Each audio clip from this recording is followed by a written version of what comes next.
All right, Justin, walk us through, in summary, the workflow of prospecting to delivery. Starting from just install, or? Yeah, just actually walk me through how people approach you for a job. How do you get most of your clients and then take it to them? I mean, when I was working in New York, I mean, I was just an installer. I've never printed, I've never designed, I've never done anything. It was just, for the longest time, and I still think it's word of mouth. You just get a good reputation and people start calling you. You start building a good clientele. I had probably 5 clients and I got 350 cars a year out of them. So I mean, it was just, for me, it was word of mouth. So once they get that, they just call me up, like, are you free Monday? And I'm like, sure, what do you got?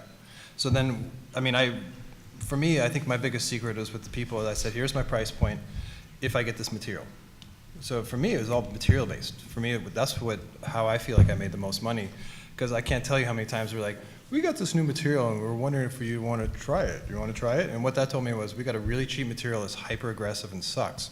So I just said, I'm happy to do it, but my price goes up 40%. So I just freak them out. So, and then I would get, I mean, there's 2 brands that I only worked with. So I said, if you give me this and this, my price is this. If you give me anything else, my price is this. But they learned over time where I would do the car in 2 or 3 hours and and it would never fail. And then they learned, okay, we're going to start giving Justin this material.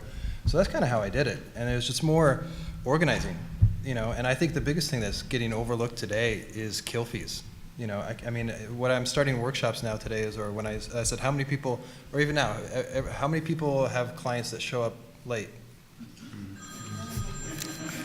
9 o'clock, you're supposed to show up, and what time do they show up? 10, 11, or how many people call up at 9 o'clock and say, I can't make it today, can we reschedule tomorrow? Mm-hmm. Which is cool if you have a kill fee. But if you don't have a kill, I mean, if I cancel my flight, I fly all the time. If I show up at Delta and I miss my flight tomorrow, and I show up tomorrow and I'd be like, I just couldn't make it, can I go tomorrow? What is Delta going to say? Mm-hmm. No. If I cancel my hotel within 24 hours, do I get my money back? No. So I think for you guys, the biggest workflow for me is getting that car there at 9 o'clock. If they don't show up, I don't care. I go home and hang out with my wife and daughter and go to breakfast at Denny's. Cool. I'm getting paid, though. Do you know what I'm saying? So I think that's the biggest workflow for me, because then I don't care, because if they don't show up, awesome. Okay.